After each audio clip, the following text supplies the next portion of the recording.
And welcome to Hannity. Newt Gingrich, Michelle Malkin will all join us tonight. But first, an explosive new report raises very serious, critical questions about U.S. government surveillance at Trump Tower, where our commander-in-chief's campaign headquarters were located. Now, these are questions that President Barack Obama needs to answer, and that is tonight's opening monologue. Investigative journalist Sarah Carter from Circuit News will join us in just a minute. Now she, along with her colleague John Solomon, they have confirmed the existence of, in fact, a FISA court warrant order granted in October of 2016, just weeks before the general election, to monitor Trump Tower in there, a computer server that was right inside there.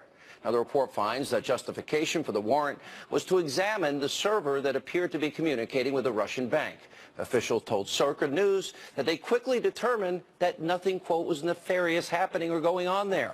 Now, I can tell you from my own experience, now think about this, from my communications during the campaign with the Trump campaign, most of the staffers, 99% of them, were all connected to the Trump organization. In other words, their emails. This is beyond troubling. We need answers tonight. Were Trump campaign emails ever connected to the server? If so, were they collected as raw intelligence during this surveillance operation? Now, the reason we ask this is because of what we saw happen to former National Security Advisor, Lieutenant General Michael Flynn. Remember news reports? A December call that he made to a Russian ambassador was captured by what the New York Times described as a, quote, routine wiretap of the Russian diplomat's phone.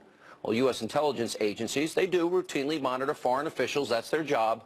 But protections, known as minimization procedures, have been put in place to ensure that American citizens are not caught up in that surveillance. In other words, they then would have no constitutional rights, and that their identities and their rights are protected.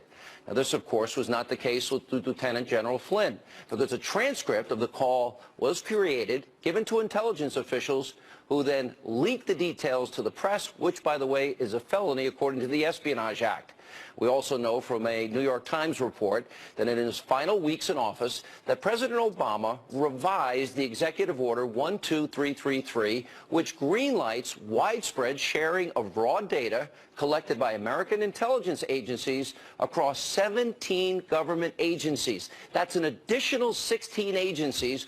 All their employees can now gain access to top-secret intel that they never had access to before. Now, we've been asking, why did President Obama wait until the last minute, 2 weeks before he leaves, to issue that order? It's an order that he did not apply to himself for 8 years. And since this order was signed, well, we've seen an explosion of leaks coming from intelligence agencies. Look at your screen right there.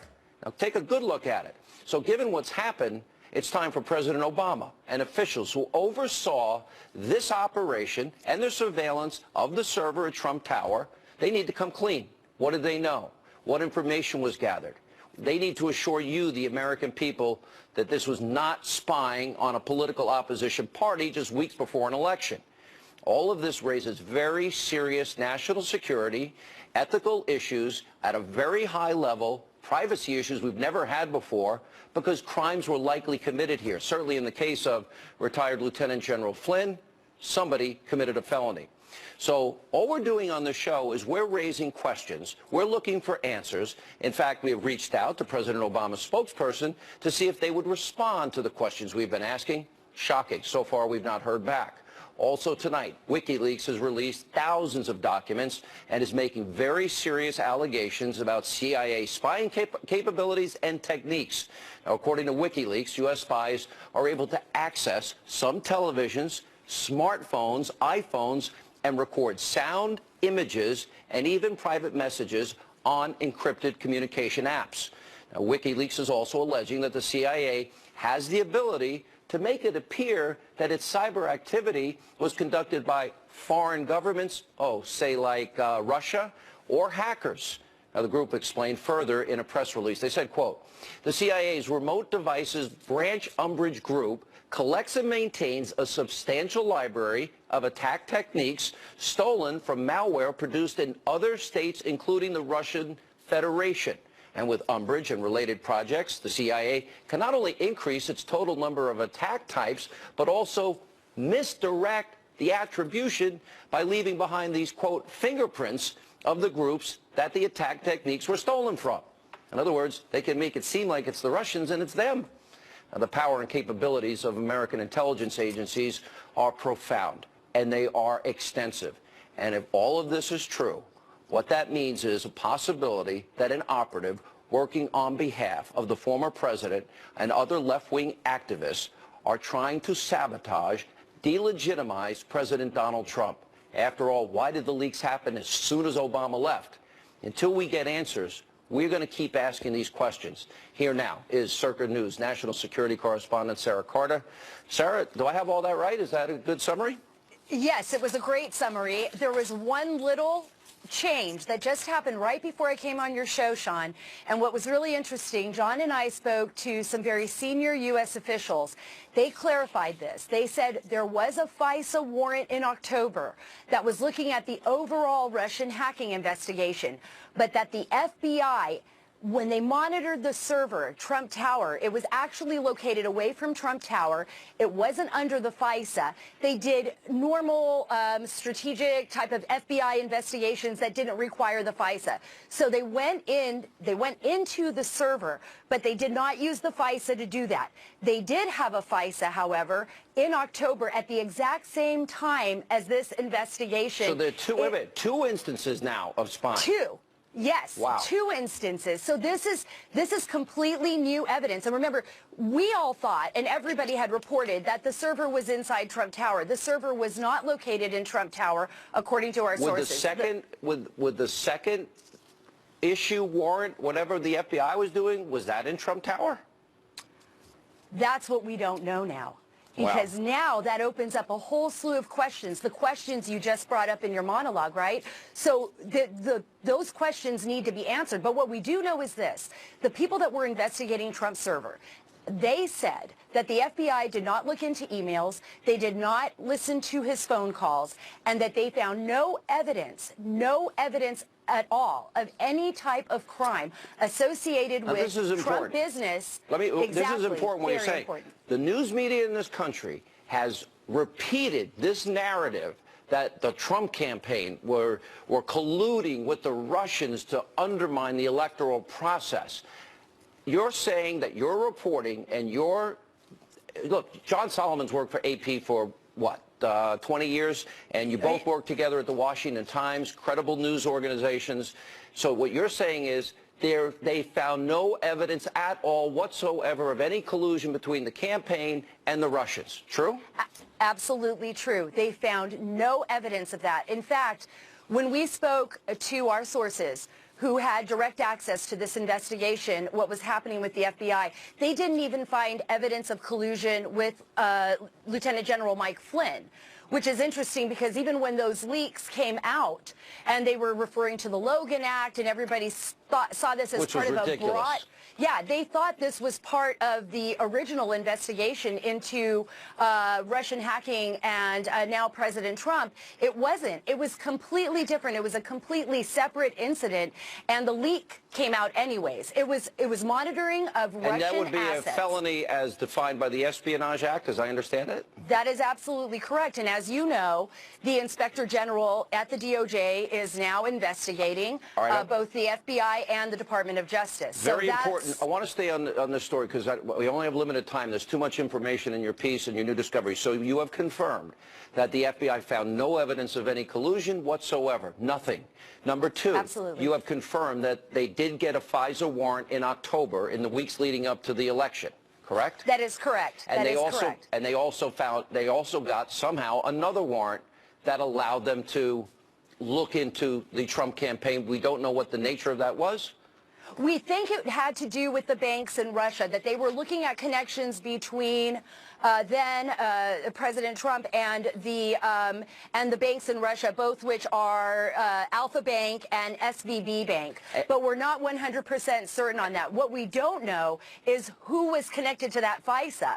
What was that FISA looking at? And that is very highly classified. Nobody wants to talk about that particular FISA right now. They said it did have to do with the Russian hacking on a very broad level, but it didn't hone in directly on Trump, is what I was told. And the bottom line, too, is so far they found no collusion whatsoever, which I think is really important. And, you know, we don't know the degree to which, if they went to a server that might have been off-site, but it's still took in the information from Trump Tower, then Donald Trump it's seemingly technically right. The New York Times used the term wiretapping. Now they're backtracking. But everybody in the media has called Donald Trump a liar when he sent out a tweet about President Obama being involved. Well, certainly it's his administration.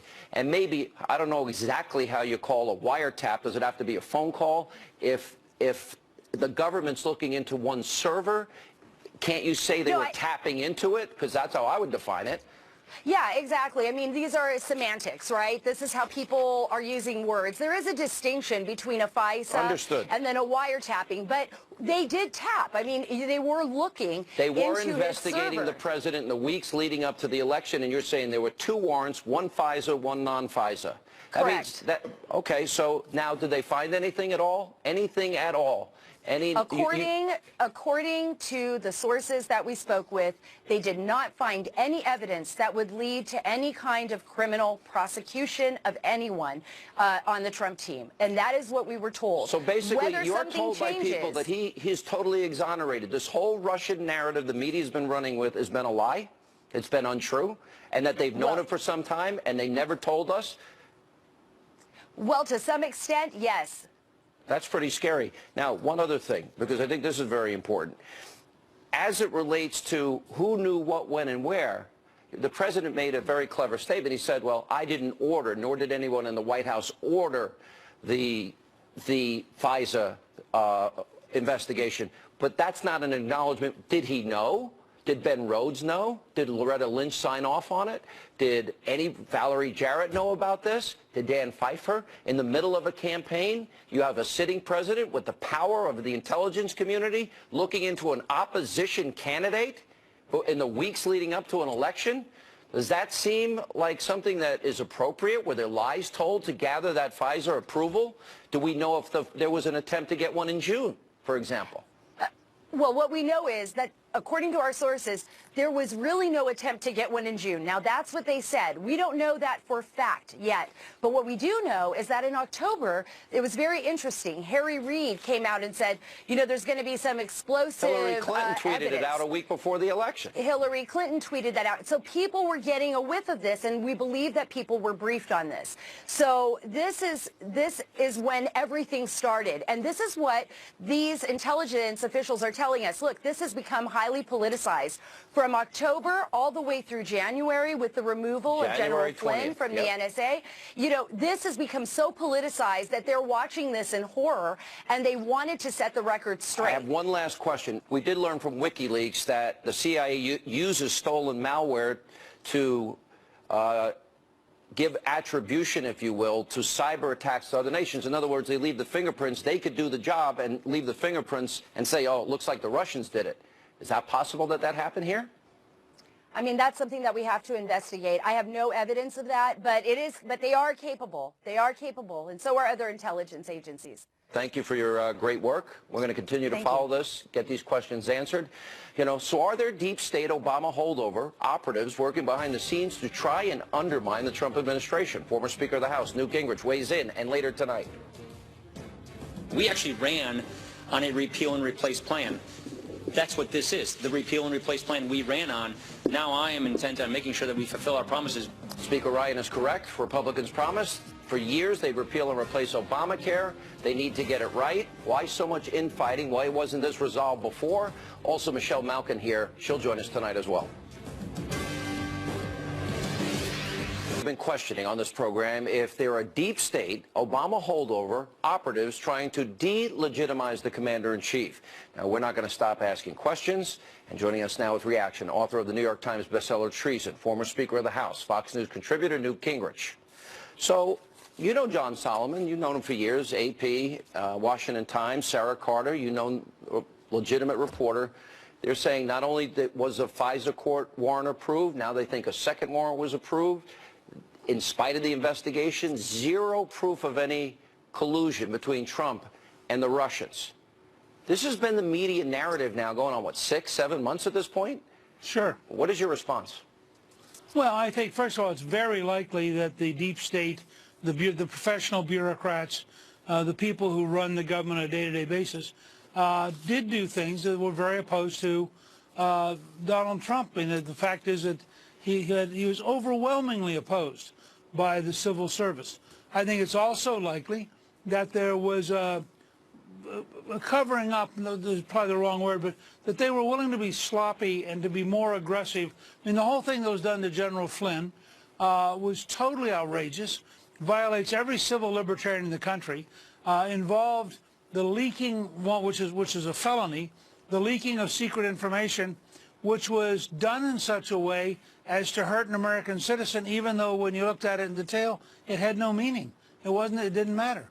By the way, you'll notice that the Washington Post and the New York Times, in their continuing war on the Trump administration, went way out of their way to try to smear and destroy Attorney General Sessions. Again, very similar kind of pattern we're seeing, whether it's in leaking or it is in wiretapping or it is in a variety of other collusions between the deep state bureaucracy and the deep state media. They're reporting that not only was a FISA warrant issued, but another warrant was issued. And the FISA warrant was for servers for the Trump, I guess, monopoly. So this is in the weeks leading up to a campaign and a presidential election. You know, there's no telling what's on those servers. And I know that from my own interactions with people in the campaign, they were using Trump Organization email addresses. Well, look, I think it's very clear that the House and Senate Intelligence Committees have to get deeply involved in this, and it may well be that the House and Senate Judiciary Committees, on behalf of our civil liberties, also have to get involved. But there's no question that the Congress has to get to the bottom of this. And again, I want to emphasize, a number of people have been committing felonies. They have been deliberately leaking secrets in a way which is illegal and which is dangerous to the United States, and it is a real problem. Well, Obama expanded Executive Order 12333 to allow the sharing of this very highly, deeply top-secret intelligence, SIGNET communications in the case of General Flynn, to be shared with 16 other agencies. He did it on his final 2 weeks out of the campaign. How important is Obama's role in this? He made the statement that we had no role in ordering this. But did he know about it? How important is that in question? How can he say he had no role in ordering it if it was in fact a presidential directive, because it affects all 17 agencies? Well, that part he did, but he had no role in seeking a FISA warrant. No, it wasn't ordered from the White House. And my question is... Well, but let's go back to what he does clearly have a role in. You know, if you read carefully what it says, they didn't just say you can share secrets. They said you can share information which you don't even believe is true. The dossier. So you have all these rumors, all this gossip, which goes from NSA to 16 other agencies, one of whom leaks it to the New York Times, the Washington Post. Then it becomes a story. Now, it's a total lie at this point. Then it becomes a story. Then other TV channels pick it up and run with it for 3 straight days. Do you remember the day that story about the dossier broke, BuzzFeed and CNN's hysterical, breathless coverage of this, as though this was the smoking gun?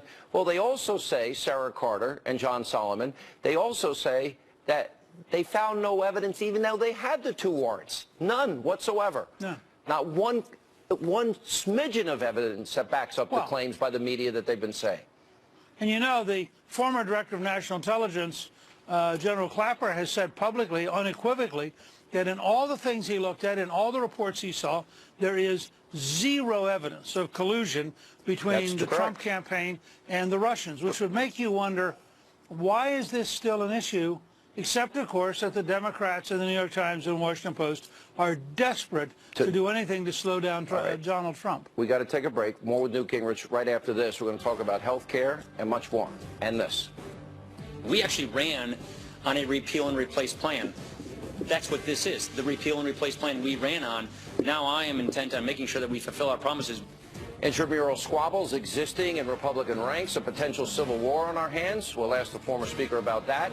And also, Michelle Malcolm will join us tonight as we continue on this very, very busy news night and the latest on the explosive WikiLeaks revelation. Straight ahead. Ibanez in New York, the Republican-controlled House Ways and Means Committee blocking an attempt to delay the GOP-sponsored health bill. The measure would unravel much of Obamacare. Democrats had tried to delay work on the bill for a week, saying they didn't have enough time to understand what's in it. The plan was unveiled Monday. President Trump taps former Utah Governor Jon Huntsman to be the next U.S. ambassador to Russia. Sources say Trump called Huntsman Monday to offer him the job. Huntsman, a 2012 GOP candidate for president, previously served as ambassador to China and Singapore. And a major scare for the University of Michigan's men's basketball team. A plane carrying the team slid off their runway in Ypsilanti, Michigan. After the pilot was forced to abort takeoff due to high winds, the plane was damaged, but no one was injured. I'm Jackie Ibanez. Now back to Hannity. For all of your headlines, log on to foxnews.com. I'm prepared to lead our conference to doing what we said we would do in the election. We actually ran on a repeal and replace plan. That's what this is, the repeal and replace plan we ran on. Now I am intent on making sure that we fulfill our promises. What I want to tell my fellow citizens is that the nightmare of Obamacare is about to end. That we are doing what we said we would do in this campaign, which is repeal and replace this awful law that is crashing.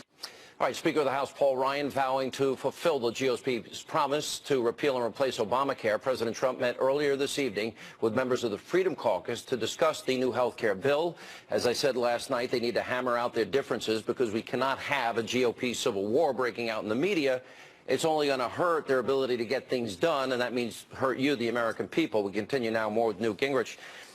The Club for Growth, Heritage Action, Americans for Prosperity, Freedom Works, the Freedom Caucus, some members of the study committee, Rand Paul, Mike Lee, Ted Cruz, Marco Rubio, are against this bill. Here's my question. This has been discussed as their primary agenda item, Mr. Speaker, for 8 years. They released a bill, they rolled out a bill yesterday, and there's not consensus. Why didn't they build the consensus, finish the bill in the square that you told me about, how legislation gets made, how the sausage gets made, before they rolled it out, and then have, maybe I'm envisioning something that could never happen. A president with every Republican House member, every Republican senator behind him, this is our answer to Obamacare, and we're all in agreement, we're going to pass it today. Am I naive to think that something like that could have happened rather than the squabbling that's going on TV the last 24 hours? Well, I think it might have been done, maybe very, very hard. I think there are two key things to remember about where we are. The first is this bill is the beginning of a 3 or 4 or 5 step process. This is not the only bill that's going to come down the road on health care. But they knew what the criticisms were before within their own ranks. And you can divide the criticisms in a couple ways. One is, if you want to pass something very early, you're going to have to pass it under Senate reconciliation rules. Okay. That's just a fact. Right. Now, if that's what you're going to do, those rules define narrowly what can be in the bill. Understood. So at least half the complaints are about a reality that Paul Ryan and Mitch McConnell are working with. Second. And that's legitimate, by the way. That's all true. Yeah, that's 100%. Right. Second, in the Senate, the margin is closer than it looks because it takes 50 votes plus Vice President Pence. That means you could lose 2. Now, you could lose 2 on the right. You can lose 2 on the left. You can lose 2 in the middle over things like for example, whether or not they're going to have opioid treatments or they're going to drop them, which for somebody like Senator Portman, who's made an enormous number of speeches on the opioid epidemic, really is central to him. It's not a right or left issue. It's a practical issue. So you have all this stuff going on at once. I think I probably would frankly have been pretty close to what Paul Ryan did. Bring a bill out, go to markups, allow amendments, then they go from Energy and Commerce and Ways and Means to a markup in the Budget Committee of the combined bill. Then you go to the Rules Committee, and remember, look, the Freedom Caucus can walk in and say, we want to put these amendments in order. And they can say, we're not going to vote for the rule unless we get some amendments. This is the legislative process. My only point would be, and I think it's fair from Paul Ryan's standpoint, to be slightly perplexed. I mean, this is not a perfect bill. I want to emphasize, this is the first of 5 or 6 reform efforts that are going to come out during the course of the year. Well, Tom Price last night said that this is going to be rolled out 3 different ways. So right. Well, that actually made me feel a little better, but I wish they would have explained it better. Yeah, I think had they started originally, and I agree with this, and I think it's the one criticism that they and the president should take to heart. If they had started by saying, let us give you a context. You're going to get a first bill designed to get through the Senate, not designed to be perfect, designed to get through the Senate so the president can sign it as rapidly as possible. Big step towards repeal, and guess what? You're not going to get any Democrats. No Democrat's going to vote to repeal this. Never. Right. So that means you got to carry a narrow burden. Maybe I would have liked to have seen maybe a lot of these things resolved behind the scenes first. Maybe I'm naive. Well, no, I just think there's sometimes and I do think if you look, for example, at the Medicaid reform, it may be the biggest conservative reform since the welfare reform bill of '96. Look, I mean, these are not small things. But well, they've got to remember, they're going to now own this. They better get it right. Well, and they better plan on a second bill, and they better plan on Tom Price doing a series of regulatory changes. This dance will go on all year. But I want to say one other thing that's really important. The Republicans cannot allow the Trump administration to fail in this first big effort. When you get done fighting, you get done complaining, you get done amending, virtually every Republican ought to vote yes. We'll have another fight in 6 weeks or 2 months, but it's very important. I agree. That President Trump have a win on this bill. Big time. I totally agree with that. Mr. Speaker, always good to see you. Thank you. Great. Thanks. All right, we have more reaction to the explosive WikiLeaks allegations. Bill Binney, retired Lieutenant Colonel Tony Shaffer, and then later, a new report says President Obama is furious with President Trump. Well, all we've learned in recent weeks with all that, shouldn't it be the other way around? Michelle Malcolm will weigh in on that on this busy, super busy news night. And welcome back to Hannity. So this week, WikiLeaks released a new batch of documents allegedly containing information about tactics the CIA uses as part of its surveillance program. Joining us now with reaction, former intelligence official of the U.S. National Security Agency, William Binney, and former senior intelligence officer, Lieutenant Colonel Tony Shaffer. Mr. Binney, let me start with you. One of the things that I have a headline here in front of me, WikiLeaks, CIA uses stolen malware to attribute cyber attacks to nations like Russia. And what they're really implying here is that they would deliberately mimic the hacking protocols of Russia to obfuscate their own works. Do you believe that's true? Yeah, sure. I think that that's true, as well as I think that a lot of this software that they've gotten to do the penetrations came from NSA, GCHQ, and the other Five Eyes, plus other cooperating countries. And, of course, they gained additional information once they penetrated into people like the Russians and the Ukrainians. Is it legal for them to do that at the CIA? Actually, it's not their charter, but they certainly are doing it and have been doing it for many decades. It's nothing new for them. I mean, they have been using signals intelligence for quite some time. In other words, and well, you do know what happened in the case of General Flynn. That was a felony, a violation of the Espionage Act, even though he did have, in his case, a security clearance. Maybe they could have listened, but it was certainly illegal to release that. Colonel Shaffer, what is your take on all of this? And when the intelligence community, and I'm sure it's just a few people, I have great faith in our intelligence services, and what they do is really dangerous and important. Precisely. But if they're leaking information on Americans and using techniques that could possibly spy through our TVs and not allow full encryption of our phones, that's somewhat troubling to me. Well, part of the deal is all those vulnerabilities, Sean, you just mentioned, the bad guys have too, and this has always been one of my concerns. I've done this sort of thing for a living about the time William was doing it.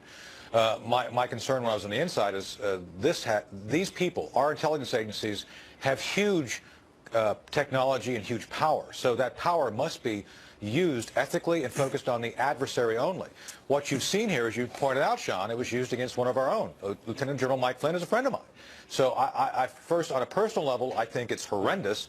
On a legal level, it needs to be prosecuted. Yeah. So I think we have to understand it's good that we understand these things. It's good we have people who understand the tools, but how you use those tools ethically, legally, and morally is hugely important. Colonel, if the CIA, in fact, WikiLeaks now, they have a track record. They've not been wrong in all the years of existence. Right. They've not been proven wrong one time. And I'm looking at these documents. I guess the most frightening thing, if you're in the government, is they release less than 1% of the information they say they have. Right. And they're talking about more powerful surveillance techniques than even the NSA, without checks and balances. Correct. The fact that they build a cyber attack arsenal, that $100 billion came from the Obama years, and that it implies that every single electronic device they are capable of hacking and spying through, and even turning TVs into listening devices. Do you believe that?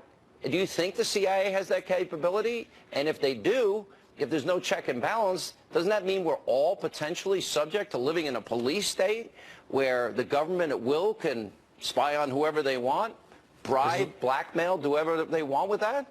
That's scary. That is a danger of having this, and unfortunately, Sean, this is one of those few times I cannot comment on what you're asking me. I used to do this for a living. I will say this: I think some of those things are even more powerful than you listed, and that's why ethically, legally, and as William said, you have to be very specific about how you use Title 18 as law enforcement, Title 10 is military, EO 12333, Title 50 is intelligence, which has U.S. person restrictions. President Obama, I have a feeling, didn't care. He just told people to go out and do things, and this is where morally you have to have someone who is at the top willing to do the hard things of saying, it is my job to restrict people from using those things abusively. We don't have constitutional protections. Precisely, and this is where we were going. And let me say this, and I don't know if Bill will agree with me or not, ATP 2829, the so-called Russian tool that we used to hack the DNC, Sean, we did it, not me, but our guys, former members of NSA, retired intelligence officers, use these tools to break in there and get the information out. That's what the Democrats don't want to talk about because it doesn't fit their narrative. You know that for a fact? You know the Democrats did it, or that former operatives did it, using the malware techniques that they put the Russians' fingerprints on Sean, it and make it appear like the Russians. In other words, you're telling me this whole Russian story that the media has been running with for months and months and months, that it was our people that did it, and they just put the fingerprints of the Russians on it? That's right. The whole idea. You have proof of that? I don't have proof of it, but I'm telling you this is what I've heard, and what I'm trying to tell you is that if you go back and actually talk to people inside. The evidence is not that the Russians did it. The evidence is a Russian tool was used. What I'm saying is concerned Americans who are fed up with the Clintons doing things, I think we're the ones who actually got in there and broke the information out and gave it to WikiLeaks. I've mentioned this to other reporters, by the way, and they don't seem to be interested in going and checking this out because it doesn't, Sean, Talk to John Solomon and Sarah Carter. They want to hear this. Well, last question, Mr. Binney. Yes. You had told me that you say that every phone call, every text, every email of every American is gathered into metadata right now by our government. Every single call, text, email. Is that true? You know that? Well, it's not just the metadata, it's the content also. Yeah. And our government is storing every conversation. And that's why I wrote that up in a sworn affidavit in support of Jewell versus NSA, challenging the constitutionality of NSA and you say collecting all this data. Executive Order 12333 allows that? Yeah, Section 23C. And that is the same one that Obama altered so 16 other agencies could now share in that information of signals. That is, wow. If I could point out a greater danger here, Sean, the point is they know about all these weaknesses in firewalls, operating systems, switches, servers, and so on, and how to break into them, and they aren't fixing them. That means that everybody in the world, including all of us here in the U.S., are still sitting there all vulnerable to attacks. Right, and they're doing it as you're saying they're doing it as a matter of course, and that's why you left after 32 years at the NSA. And the point is that they come back to us after an attack and say, well, we need more money for cybersecurity, when in fact they don't fix the problems they already know. Right. And so they're not giving us cybersecurity. You know, so this is worse than any spy novel I could think of. Thank you all for being with us. They're swindling us. Thank you, Sean. All right. Yeah, thank you.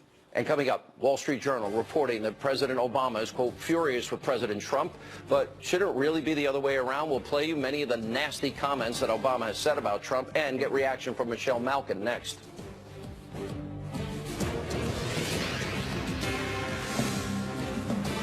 Today that President Obama is furious with President Trump. Shouldn't it be the other way around? The article also notes that Trump reached out to Obama after his inauguration to thank him for the handwritten note that that Obama left, and he never returned his call. Now, the unreturned gesture is hardly surprising, given the downright nasty things Obama said about Trump during the campaign season. Take a look. He's insecure enough that he pumps himself up by putting other people down. He doesn't care much about the basic values that we try to impart to our kids. If your closest advisors don't trust you to tweet, how can you trust them with the nuclear codes? You can't do it. If you accept the support of Klan sympathizers before you are president, you will accept their support after you're president. Joining us now with reaction, the host of Michelle Malkin Investigates on CRTV.com. Michelle Malkin, and starting today, by the way, new episodes of her program are available. Okay, so he supports the protesters, the snowflakes out there protesting. He said horrible things about him on the campaign, doesn't return a phone call. If I'm Trump, I'm like, who cares what he thinks at this point? That's how President Trump should feel about this nasty man who will not leave the Beltway.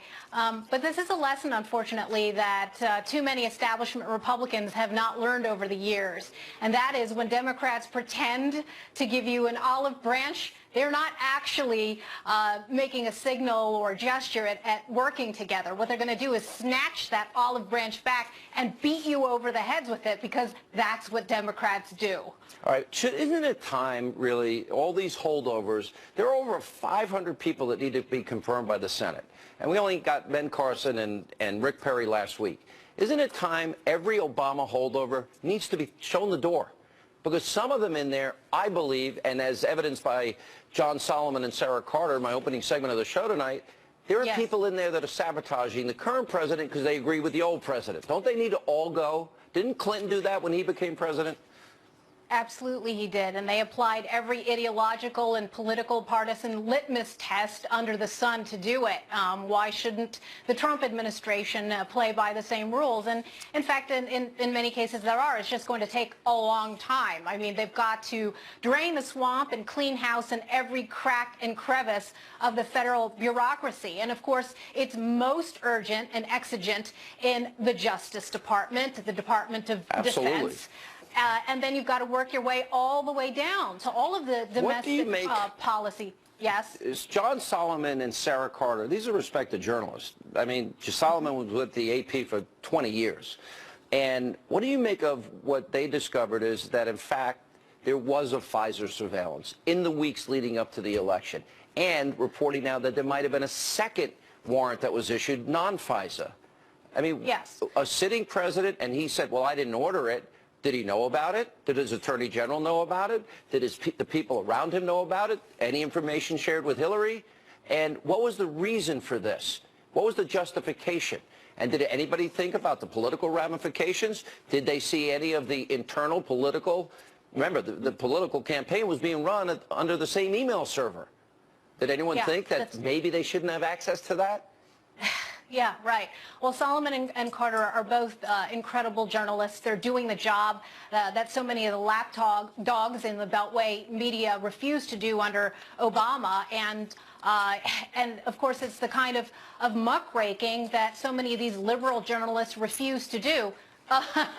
Until they woke up when Trump was sworn into office. And it certainly does lend itself, the more that they dig and produce these kinds of scoops, circumstantial evidence of something that I know happened under the last 8 years of the administration, because I documented it so comprehensively in Culture of Corruption. And that is that this president Obama used every single lever of power in his reach to aggrandize himself and secure a permanent ruling majority for the Democrats. Why wouldn't they use the CIA? They stomped all over the Constitution. Nothing would surprise me. Michelle, congrats on the show. Thanks for being with us. You bet. When we come back, we need your help. An important question of the day and some of the nasty messages you people are leaving for me about my hair, my tie, I'm fat.